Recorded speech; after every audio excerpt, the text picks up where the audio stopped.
So I had several suttas about energy and effort, to have a kind of general discussion about that and what it means when the Buddha says that. So first thing I'll read is from Samyutta Nikaya, the Bojjhanga Samyutta, the third sutta. It's on the enlightenment factors. It starts off, bhikkhus, those bhikkhus who are accomplished in virtue, accomplished in composure, accomplished in wisdom, accomplished in liberation, accomplished in knowledge and vision of liberation, even the sight of those bhikkhus is helpful. I say, even listening to them, even approaching them, even attending on them, even recollecting them, even going forth after them is helpful. I say, for what reason? Because when one has heard the Dhamma from such a bhikkhu, one dwells withdrawn by by way of two kinds of withdrawal. Withdrawal of the body and withdrawal of the mind. Dwelling thus withdrawn, one recollects the Dhamma and thinks it over. On that occasion, the enlightenment factor of mindfulness is aroused by the bhikkhu. On that occasion, the bhikkhu develops the enlightenment factor of mindfulness. On that occasion, the enlightenment factor of mindfulness comes to fulfillment by development in that bhikkhu. Dwelling thus mindfully, he discriminates that Dhamma with wisdom, examines it, makes an investigation of it. And whenever he does that, he's mindfully developing the discrimination of states, or investigation factor. While he discriminates that Dhamma with wisdom and examines it, his energy is aroused without slackening. Whenever a bhikkhu's energy is aroused without slackening, as he investigates the Dhamma with wisdom and examines it, on that occasion, the enlightenment factor of energy is aroused by the bhikkhu. And then after that it says, when his energy is aroused, there arises in him spirit, piti, translated rapture usually. Whenever bhikkhu's rapture arises in a bhikkhu, whose energy is aroused, on that occasion, the enlightenment factor of rapture is aroused. And then I'll stop after this one for a bit. For one whose mind is uplifted by rapture, the body becomes tranquil and the mind becomes tranquil. Whenever bhikkhus, the body becomes tranquil and the mind becomes tranquil, and a bhikkhu's mind is uplifted by rapture, on that occasion, the enlightenment factor of tranquility is aroused by the bhikkhu.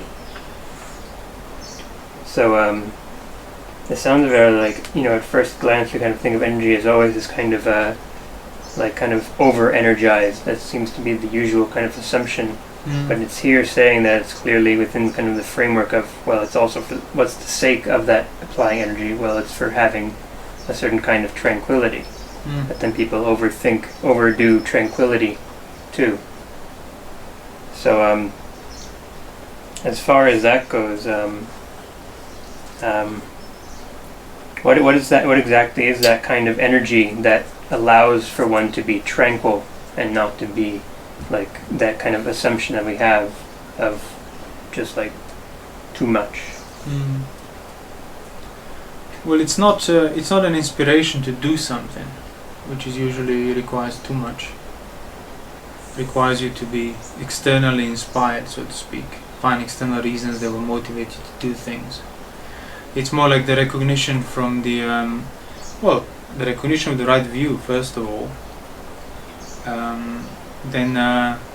Because, see, the work that you need to do in terms of freeing yourself from suffering is nowhere else except within your presently enduring situation, whatever that is.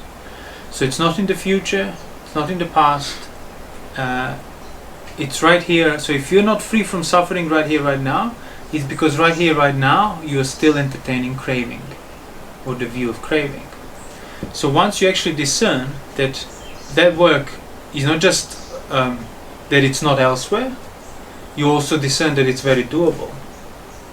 And it's the recognition of that doability of the things you still need to do, the ones that still hasn't fulfilled the goal of arahantship, naturally gives the energy to do it. Because like if you have something that you need to do that's really like, it requires so much preparation, so far away in the future, it's hard to get motivated to do it. But when you recognize that doing this is literally only on you and up to you and within you, it doesn't require anyone outside. Same with tranquility as well. You're not practicing tranquility in order to be not be bothered by this person or by that person. It's just a natural calmness because you realize it's entirely up to you. And then of course you would want to develop it because it's obviously very agreeable.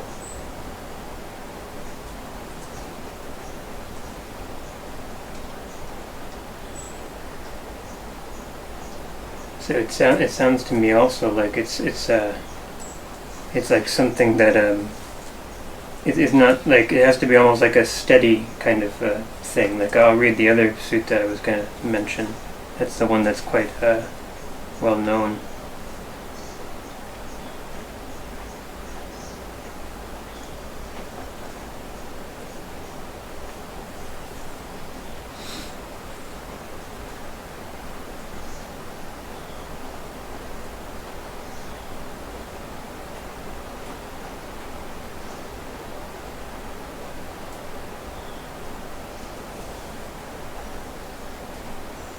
This is in the Anguttara Book of Sixes, number 55, with Bhikkhu Sona. While the Venerable Sona was alone in seclusion, the following course of thought arose in his mind. I am one of the Blessed One's most energetic disciples, yet my mind has not been liberated from the taints by non-clinging. Now there is wealth in my family, and it is possible for me to enjoy my wealth and do meritorious deeds. Let me then give up the training and return to the lower life, so that I can enjoy my wealth and do meritorious deeds. And the Buddha, having known this course of thought in Sona's mind, went and appeared to him and asked him if he was thinking that. Sona says, "Yes, Bhante."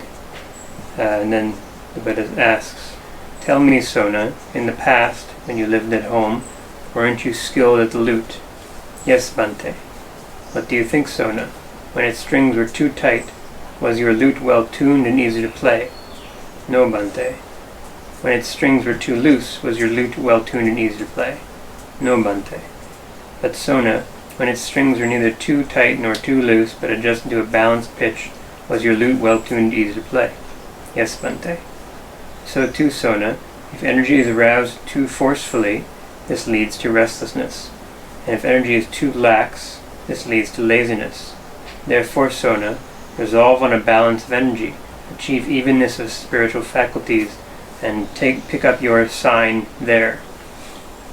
Pick up the sign of that, you might translate it. Yeah. So if you get the energy to do the work, if you lose the context, if you lose perspective on account of it, you'll become restless. If you don't, you won't. So he's so keen to uproot the craving that he gave in to craving for uprooting it. So then the energy to do it, by losing the right context in regard to it, he turned it into craving. So it became restlessness.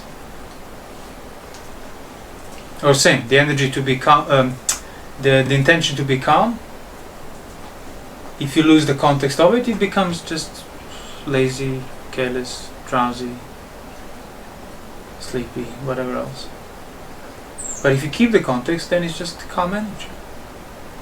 So that's what it means. They're getting maintaining the balance means maintaining the context as to the what the purpose of energy is, what the purpose of tranquility is. And so in order to do that, it's a matter of kind of maintaining mindfulness in regard to it. Mm-hmm. That's why you can't have too much of mindfulness. So then in a sense it sounds as though like while you're doing whatever efforts you're doing, it's almost like good to like really kind of, okay, well I'm going this route, but why don't I check on the perspective of things now? Yeah, like it's not up to you to decide, oh, I need energy now. I mean, you can discern that, sure, if that's what the situation dictates. But you can't, oh, let me just develop some energy. So you want to recognize, first, of course, the mindful context, as in, what is the purpose of all of this? It's freedom from craving, always. It never steers away from that purpose. So, do you feel like clear about the direction of freedom from craving? if you're clear enough in a way, then okay, so keep the context in your mind, in a sense of the purpose is to be free from craving. So I need to understand craving. So how can I make the effort to understand the craving without needing to crave for that effort, without needing to wind myself up in order I'll do it now? So how can I get the energy without allowing that energy to make me restless? By, again, not losing the right order of mindfulness, not losing the sight of mindfulness. Doesn't matter. Like, you find out that it's more important to not act out of craving, even if you haven't understood craving yet. It's when you forget that that's more important, you then choose to make more important, let me just act out of this craving and then I'll figure it out and then I'll never crave again.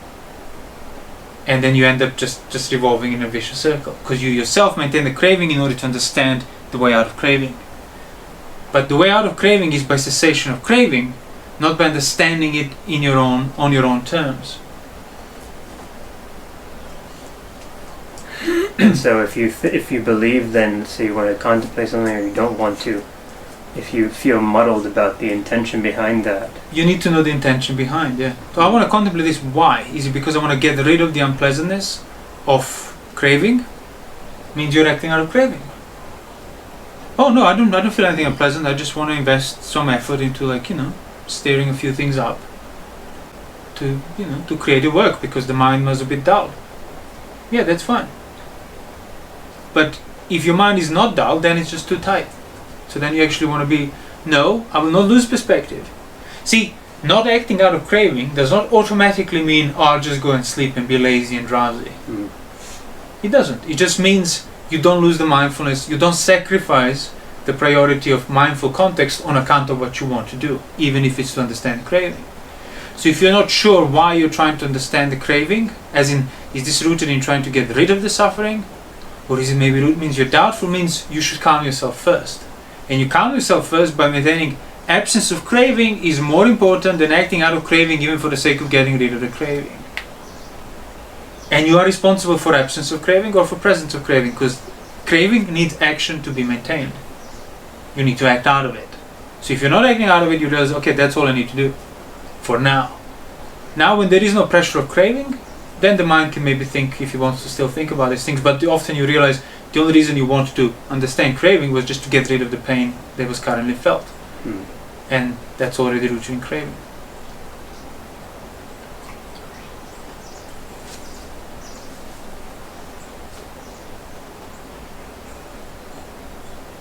So don't lose the context, for example, on the unpleasantness of restlessness. Then it will become the energy. Or the unpleasantness of kind of being dull. Yeah, exactly. Yeah. Then it will become tranquility. I don't need to have anything happening all the time, or all the time figuring things out. Why is that? So why do I, by default, habitually try to get rid of this unpleasantness? It's because you still prioritize your views that I must be doing this, I must be doing that, I must be getting rid of this. But even that is rooted in simply wanting to be free from suffering by being free from craving. So why do you go around creating craving that makes you suffer in order to be free from it? Initially, yeah, everybody has to do that, but the point is to come when you recognize that, okay, now, if the mind is free from craving, all I need to do is stay mindful with that and then make sure that it doesn't turn into craving. You protect it. You don't need to constantly sort of prod it and prod it and prod it, because again, it will become too tight. So, like, what do you think in terms of, like, things that people can pick up on? It says, like, picking up the signs of when the mind is too much like this or too much like that. Because obviously, inevitably people are going to make the mistakes and go too far one way or the other. And so it seems what the Buddha is saying is important to, like, recognize, when this is in fact happening. Discern when that is happening. Yeah, well, you discern when that's happening, when you discern the context of your action or what you're about to do or what you're engaged in. You don't, like, preemptively discern it. Oh, look, it's here. Because it's not necessarily a problem in itself. The problem is, as I said, when on account of your energy/restlessness, you try to get rid of the pain through acting out of pain. So you maintain the craving in regard to it, which is going to make you more restless. Because it requires it for that very action. So you discern what's present. So is this my situation? Am I trying to get rid of it? Am I trying to understand craving now because I just want to get rid of the discomfort of restlessness? Or am I trying to understand the Dhamma because it's really unpleasant when my mind is like not thinking about anything, no engagement, it frightens me. Discerning that, it's already a step forward to not act out of it. Right, so you can't like make a checklist of signs to pick up on. Exactly, Kind of it's no, that's what signs are. That's what they're like, this generic name, signs and tokens. It's just characteristics of what's there. So what is the main context? What is the characteristic of the main context here? Is fundamentally I'm just acting out of suffering. I'm trying to get rid of this unpleasant state of whatever, dullness, non-thinking and whatnot. Just mind is a bit slow. I don't like it. I feel guilty, feel bad. I feel must do this, I must do that. Why? Because this is unpleasant. So you end up acting out of the same principle that people act throughout their life, which is a principle that keeps you bound to the action. So that's when you recognize, no, hold on, I'm not engaging in anything unwholesome by body, by spirit, by mind. So the dullness of the mind is not my dullness. It doesn't need to be my problem. It's just a phenomenon there, a current state of mind. That's when Satipatthana Sutta, if done rightly, the mindfulness on the level of the mind would be, he knows his mind as elated mind as elated mind. He knows his depressed mind as depressed mind. He knows his dull mind as dull mind. Quick mind as quick mind. Sharp, sharp, slow, slow. It doesn't matter. It's just a state of mind. But it's you who tries to get rid of it on account of discomfort that it might cause you. So stop acting from out of the way you feel. It's the same principle that's kind of common to energy turning into restlessness or calmness turning into sloth and torpor. Losing the context in regard to how it makes you feel. Right, when you said that I realized that I had been just fighting off dullness the whole time of this talk, and that's why I was having trouble formulating more questions. And I was like, why is this happening? Yeah, sometimes you're slower, sometimes you're faster, it doesn't matter. What matters is losing the context on account of it. And you lose the context when you choose to engage, I must get rid of this dullness, or I'll give in to the dullness, or I must get rid of the restlessness, or I'll give in to restlessness. Either way you engage with it. How about I can stay mindful in regard to how I feel about the restlessness, or while I'm restless, how I feel while I'm slow, how I feel while I'm doubtful, how I feel while there is sensual inclination. Because either that's what's in common to all the hindrances, by the way, is acting on account of pain. Sensuality is unpleasant, you act towards it to get rid of it. Ill will, it's like a sting, it's unpleasant, so you want to act out, lash out, to get rid of it, to replace it, to retaliate. Again, if it were not felt unpleasantly, you wouldn't be acting out of it. And same for the other hindrances, doubt as well. You try to figure things out, not because they need figuring out or because you lack clarity or not enough information about it. No, it's simply because doubtful state is very unpleasant. So you're just trying to get rid of how you feel on one level by acting on a completely different level. Of figuring this out, that will then make me feel good. Even if it does so, you still acted out of the way you felt. And as such, you still remain fully pressured, subjected, contacted by the feeling, which means you always will be, for as long as you keep maintaining that type of action. So you want to learn how to act without needing to act out of your feeling. And you learn how to act without needing to act out of your feeling by recognizing what's already there that doesn't require you or your action. Dull mind is already there. Sharp mind is already there at times. Pleasant feeling is already there. Unpleasant feeling is already there. Look, body is already there. You're holding the tablet, scratching your arm, whatever. You're not thinking, you don't need to attend to every second. It's already happening.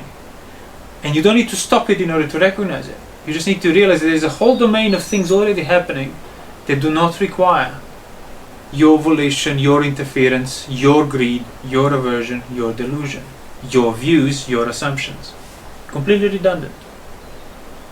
But it's learning to see that domain as actually more fundamental than the domain of your volition, your choices, your wishes, your desires, your assumptions, and so on.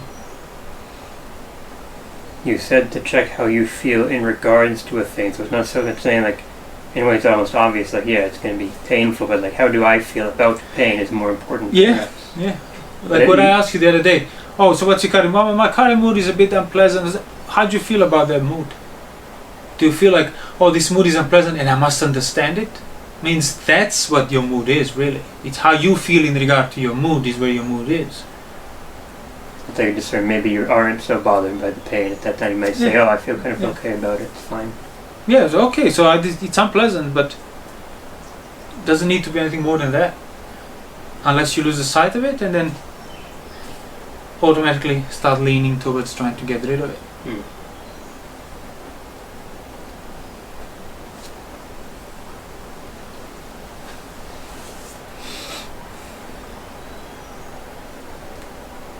So then as far as these energies go, we've been talking about energy and stuff, it's obviously there's nothing mystical about it. Yeah, of course. No. But in terms of like when the Buddha talks about energy, then what are we exactly referring to? So I'll read the four right strivings they're generally exactly. called. Effort, willingness, readiness for effort. That's what energy is. It's almost like not always the active effort, but preparedness. Yeah, you're ready. Oh, I don't need to spend 3 hours thinking, oh, I need to do this work. No, just, work needs done, I do it. And work needs to be done. I'm still energetic.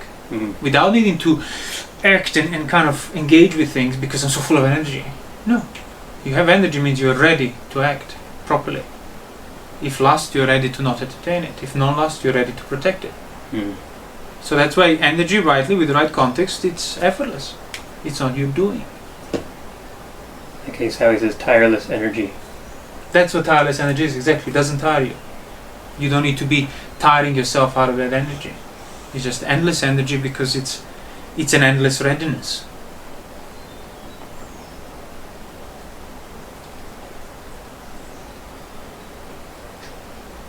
And that is a state of mind independent of your action. It depends on your understanding and the context, the clarity of the context.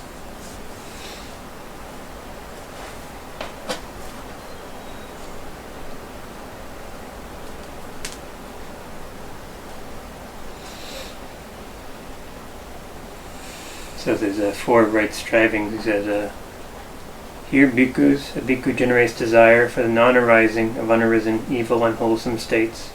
He makes an effort, arouses energy, applies his mind, and strives. He generates for the abandoning of arisen, evil, unwholesome states. He makes an effort, so one. He generates for the arising of unarisen, wholesome states. He makes an effort, arouses energy, applies his mind. And he generates for desire for the maintenance of arisen, wholesome states, whether non-decay, increase, expansion, and fulfillment by development. These are the four right strivings. So you mentioned like an effortless energy, preparedness kind of thing. So it is to see. It's to say.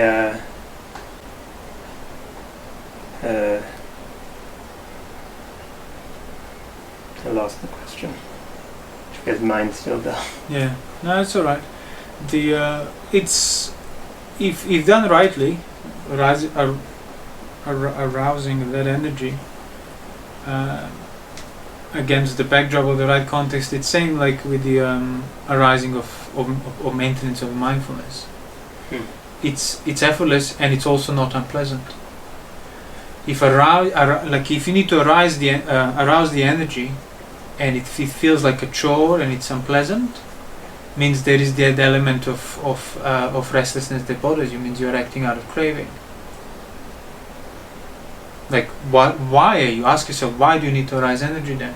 Like regain the context for energy, not sense of duty or because somebody said or because I must be energetic.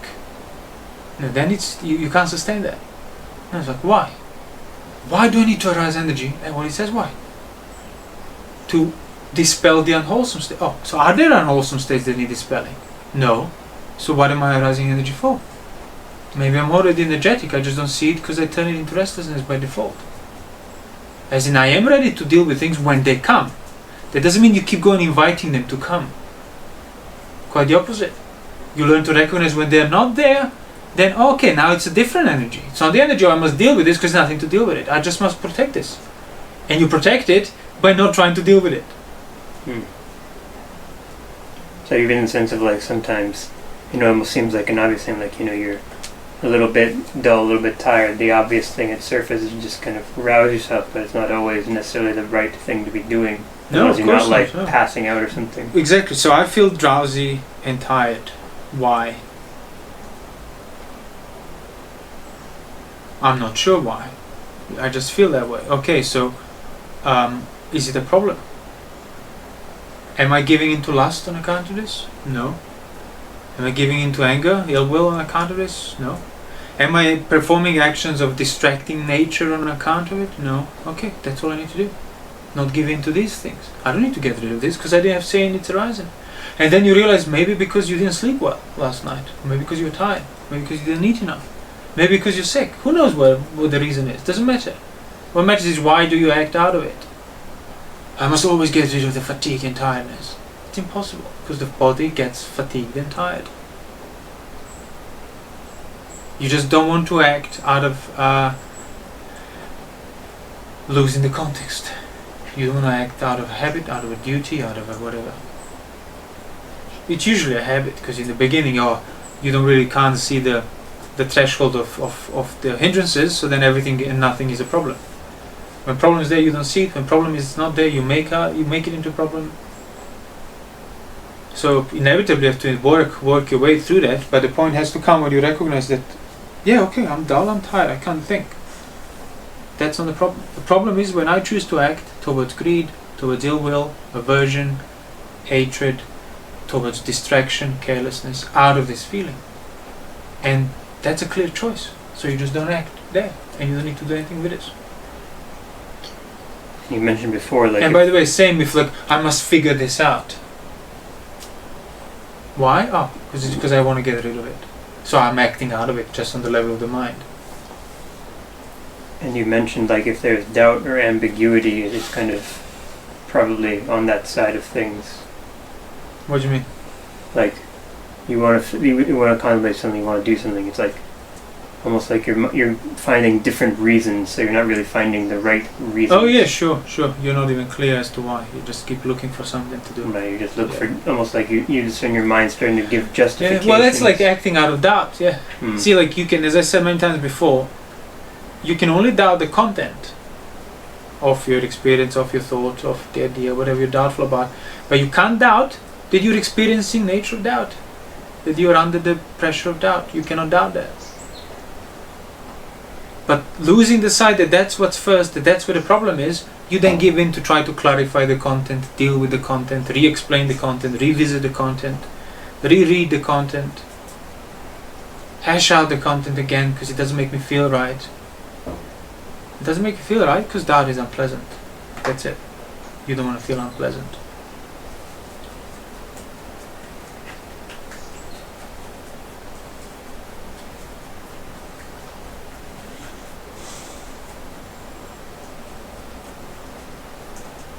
So it's really a question of, well, you should, if you're being affected by the doubt, that's the first question, and if it is, and that's the work that you've been mentioning. Like the work sounds like it's not what you assume the work has to be at any given time. Exactly, yeah. You may well be like looking past where the work already is. Yeah. More often than not, I think that's the case. Because you act out of this, this is what... No, my work is determined by what's presently enduring, not by what my sense of duty dictates. And even it's like, okay, so sense of duty, how did I acquire that sense of duty? And you realize you acquired it before you were aware of any context, when you just adopted it as a must, on account of faith, on account of external instruction, which is fine, but if you remain bound to it, you remain bound to Silabhat Paramas, acting out of the sense of duty without actually discernment of what's presently there and what presently is addressing. Which means you won't be seeing the mind free from lust as mind free from lust. You won't be seeing mind affected with lust as mind affected with lust, and with anger and distraction. Because you're just acting out sense of duty always, regardless of what the state of mind is. And by doing so, you end up appropriating your state of mind.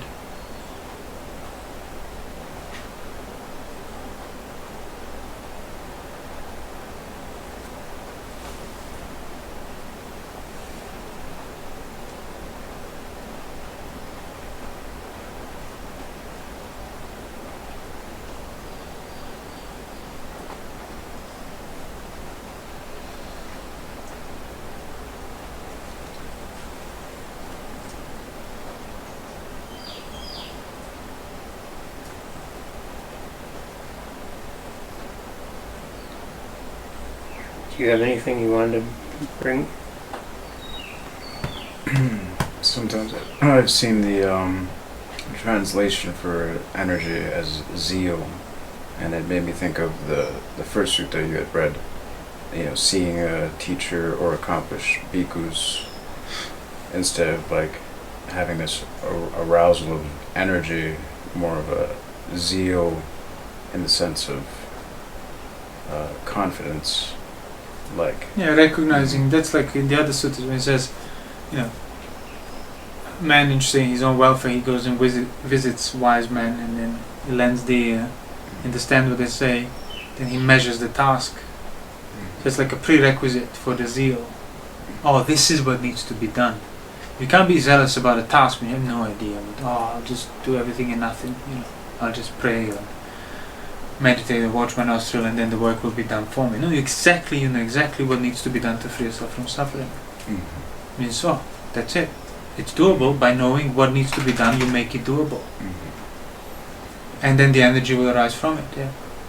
Could that also be like a sense of urgency, like seeing that? Well, yeah. I think sense of urgency would be more of like a prod that would result in energy. Mm-hmm. But it's connected to that. Mm-hmm. It's exactly connected to that.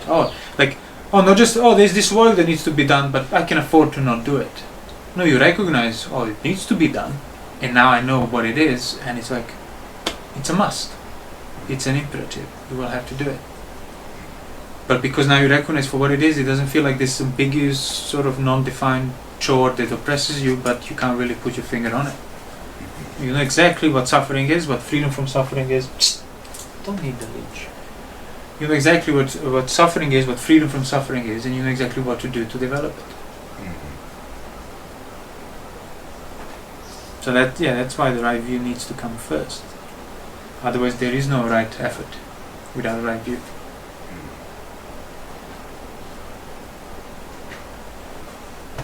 Then the effort, if it's not in line with right view, the effort is wrong, and it could be just because of that sort of like, I feel unpleasant feelings.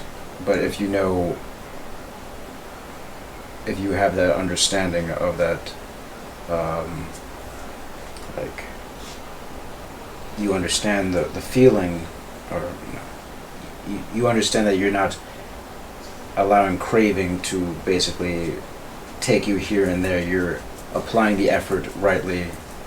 Well, you're certainly close to that, yeah. Yeah. By not just, I must act out of this, get rid of this. You recognize that you're acting on account of how you feel, which means craving has to be there. Mm-hmm. You can't directly see, this is my craving. But you can know based on the inclination towards the present enduring feeling. Am I trying to get rid of this? Means I am craving against it. I am the craving against it. I am the craving for it. So that's why you can't just, just be present, just be here, just always do the same thing, because mind is not always in the same state. So you can act for the right reason, but acting just because of the feeling, that is the wrong reason.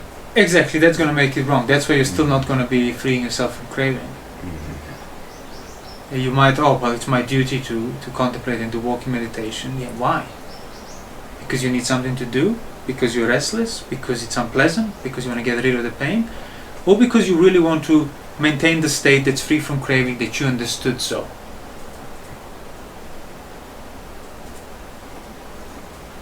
That seems like a lot of the work to me, like working to not have work, so to speak.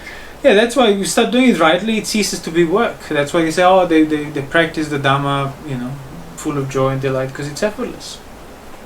It's like, again, you invest the work in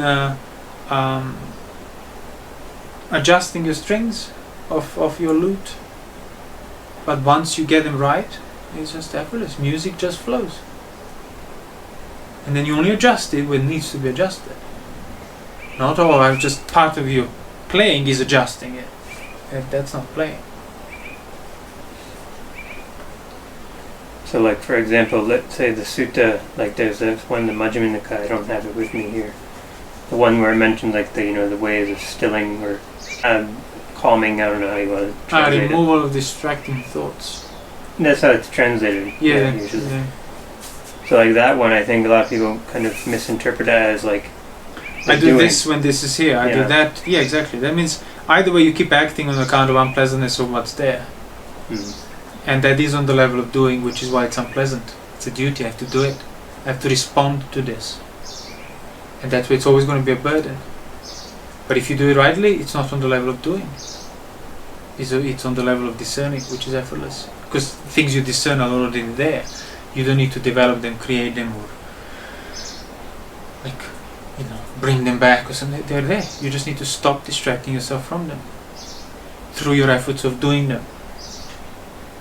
That's why people are trying too hard to be mindful. That's why you're not mindful, because you're looking at the wrong place. Mindfulness is not on the level of the doing. It's on the level of intention behind your doing. It's on the level of present enduring feeling, which is a basis for your doing. It's on the level of the present enduring mood of the body, which is a basis for your action. Yet here you are, unmindful, unmindful, unmindful, unmindful. You're doing it, and that's why you're not mindful.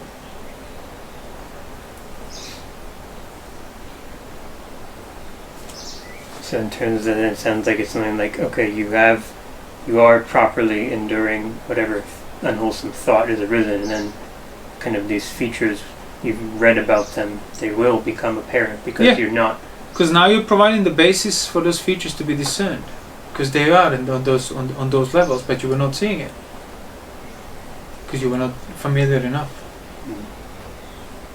So in a sense of speaking, it's not like maybe choosing is not the right term in terms of how people do think I'm going to choose now to respond like this. Yeah, it's not. It precedes your choice. It's even precedes your attention in a way.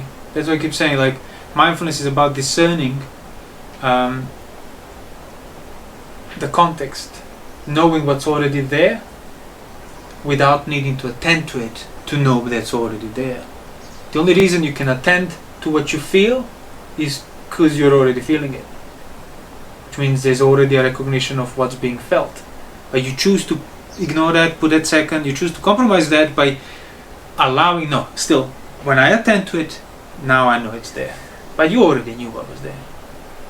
Same with the body.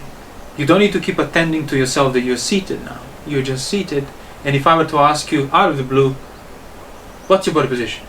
I'm seated. Now you can choose to attend to it as well, but the only reason is because you already know that you're seated. So it's discerning that. Knowledge that without attending it. Even if you don't know. So you have to resist the need to attend it and learn to discern what you already know, and not, okay, I know, but I'll still attend it. No. That means you won't know it on the same level because you chose still to act out of what you attend, as in what you chose. So you still want to make things to be on your own terms. And that's that kind of compulsive bit that some people might need to restrain. Like, even when you know, you still choose to give in to, okay, now let me attend it and reconfirm what I already know. In other words, let me still allow myself to act out of how I feel. That I already know how I feel, but I want to act out of it anyway. So that's your own dependence on your own craving that you're fully responsible for, and you're maintaining through that type of action. Right, that's like your recent talk about the mindful, I don't know how recent it is, mindful forgetting. Like, forgetting properly means not remembering wrongly. Yes, exactly. Yeah, it is. It's related. And then in terms of, like, mindfulness brings composure, that composure and that base, it's like on the level of that mindfulness, not that something like you think, oh, now composure is like more known. No, or more attentive or something. No, it's just more of an unshakable context. That's what composure is. Means say it's more, almost like durable, it includes more. Yeah, exactly. Less perturbable. Not that it's always on your mind. No, it's just, it remains there, and it doesn't get perturbed by things you do attend or choose to do within that. That's why an arahant who has mindfulness that's imperturbable to its fullness still speaks, talks, goes to the toilet, eats, whatever. Cannot be discerned externally. Oh, look, he's gliding in the air because he's an arahant. No, you can't tell him apart. Often they couldn't. Often other arahants couldn't tell him apart. You had to talk and see what understanding is. How do you understand this?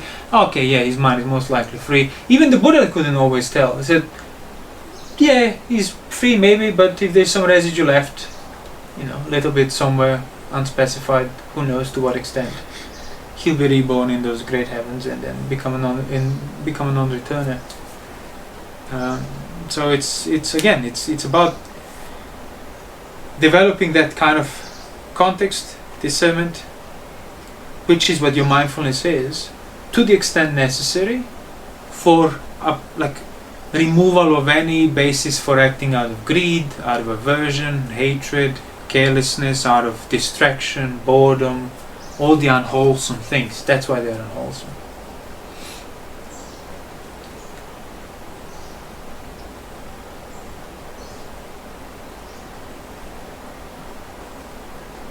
And what would you refer to when you say carelessness? Like, what are you referring to there? I think that carelessness would be, so you're a bit muddled, there might be some laziness present, and then you lose context of that. So then you don't necessarily go straight into, I'll just do something lustful or angry, but you start drifting away. I'll just go and hang out for the sake of chit-chat. Not sensual chit-chat, but still. I'll just go and find some random work because I need something to do. That's already acting out of carelessness and distraction. Almost like not clarifying your intentions enough. Yeah. Because I don't know, it's fine. It'll be fine or something. Exactly. Yeah. Choosing to ignore. I'll be alright. I can handle it. I can sort of absorb this. I'll be fine. But see, the problem is that you lose the context on account of it, and that's why you're not fine. Even if you don't go further in your careless actions, nevertheless you gave in to that extent. So that's why even somebody who has understood the Dhamma can distract himself from fulfilling that understanding by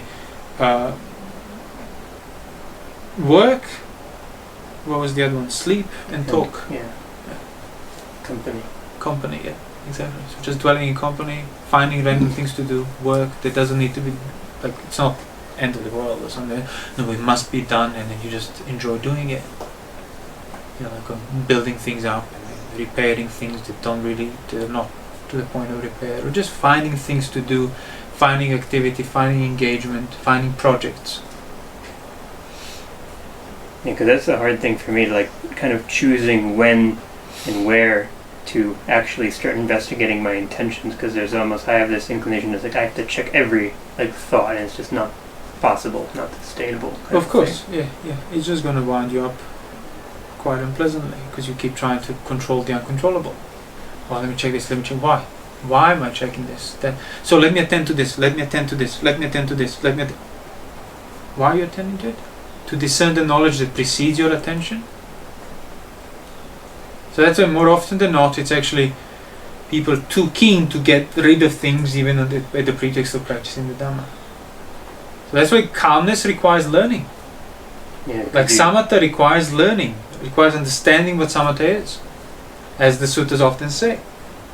The monks who are not skilled in it, they should go and ask those monks that are skilled in calming their mind. How do I calm? What do I attend? How do I regard sankharas in order to calm my mind? How do I calm my mind? It's not you just feel one with the universe accidentally. No, you know exactly what calmness is, and then you start cultivating those signs by not acting, by not giving in, by attend this, attend it. Why? By knowing why you want to do before you do it.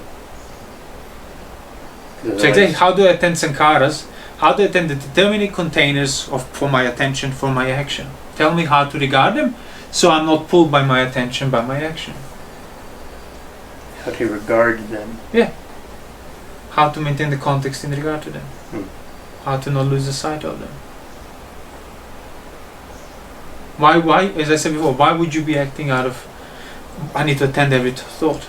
Because the context of it, not attending, is unpleasant. And you obviously lost the sight of it, because now you're trying to control it through attending and investigating every second of it. But it's all rooted in the same context that's still there.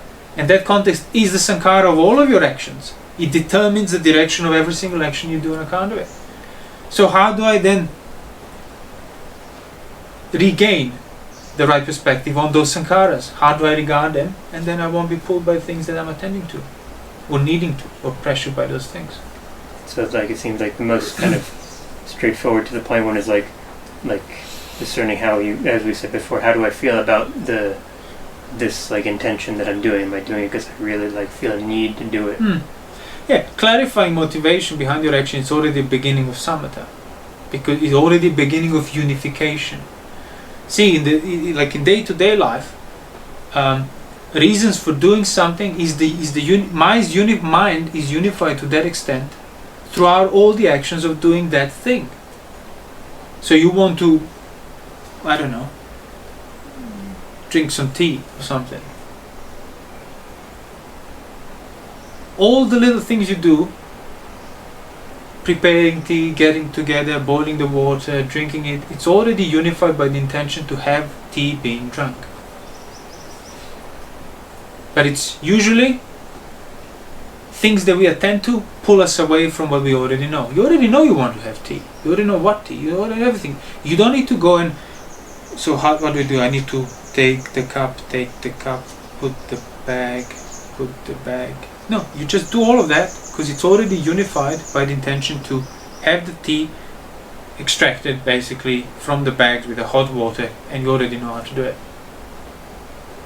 So the context is already there, and to that extent your mind is unified with that purpose. So now find even more general purpose of not acting out of craving. Make that your context, and that becomes your unified mind upon never acting out of craving in regard to whatever, tea or other things, doesn't matter.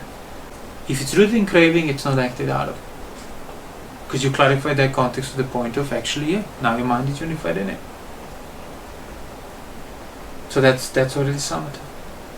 Right, as opposed to the typical thing would be like keep asking yourself why you want the tea while you're doing everything and just distracting yourself from the fact that there is something that's already there. The only reason you can, why do I want, it's because it was already there. You already know what it is. And that's what I mean, it's on that level of discerning what's already there without you needing to attend to it. Your body postures or the body as a whole. And obviously the more the more effort you invest in it becomes even more specific things, then you can be aware of peripherally without attending to them. Because in the beginning specific things, I must focus on this. But the practice of samadhi is opposite direction of practice of focusing. It's not unifying things through like absorbing in one point, but it's unifying things through finding one point that unifies everything else within it.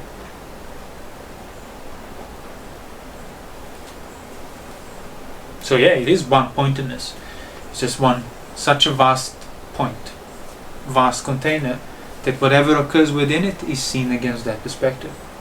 So that's a very unified mind. So then overall, then in that kind of context, are the work to be done when there are problems and there are states of craving just arising, not the state but the craving, is maintaining the context within which craving is. And like even if you kind of have gone into the craving, it's not going to start perfect, but you just still have that kind of modus operandus about it. Sure, you include that in that context, because again, doesn't matter how much you were pulled by the craving and what other things, choices out of craving you made on account of that craving, it's still within how you're feeling. You wouldn't be making choices of getting rid of the pain if pain is not felt. So not losing the context of your feeling otherwise means being properly mindful of your feelings, regardless of the craving or things done out of craving. That's why that sense restraint and virtue needs to be developed beforehand. Because when that has become when your behavior has become behavior of non-physical engagement with sensuality, ill will and so on, that's how you already form the context. I don't know what I do, but I know what I will not do. That's already a threshold for your start. Now within that, I know I will not do that. Let me invest more effort in discerning what I'm doing within that broader non-doing of non-physically engaging with greed, aversion, delusion. Okay, but I am verbally. Okay, so let me not do that. And then it comes to the point, okay, so I'm mentally. And mentally you engage with it when I said, so I will read the sutras and practice Dhamma. Why? Because I want to get rid of this pain. But not through wait a minute, so in order to get rid of the pain, you need to understand the pain that's here, not try to get rid of it by default. But you'll never see that if your behavior hasn't been restrained beforehand, if your speech hasn't been restrained beforehand.